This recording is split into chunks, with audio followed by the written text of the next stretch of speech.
Le monde entier s'est mobilisé pour ce monument.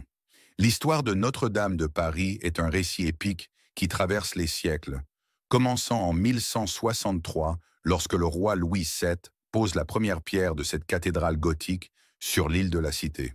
Sa construction s'étendra sur près de 2 siècles, impliquant plusieurs générations d'artisans, de maçons et d'architectes qui donneront vie à ce qui deviendra l'un des monuments les plus emblématiques au monde. Chaque pierre raconte une histoire. Les sculptures de ces portails, ces célèbres gargouilles, ces vitraux racontent des récits bibliques et mythologiques.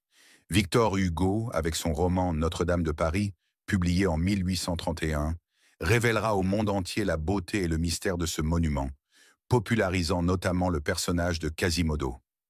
Mais l'histoire musicale de Notre-Dame prendra une dimension mondiale grâce à la comédie musicale Notre-Dame de Paris, créée par Luc Plamondon et Richard Coxiant en 1998.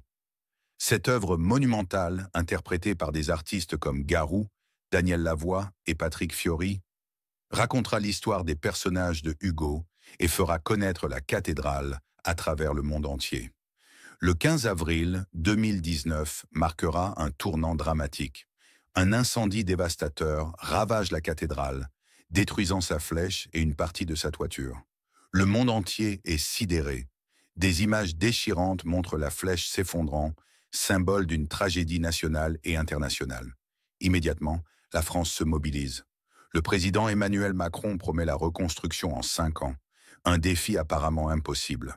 Des dons affluent du monde entier. 922 millions d'euros sont rapidement collectés.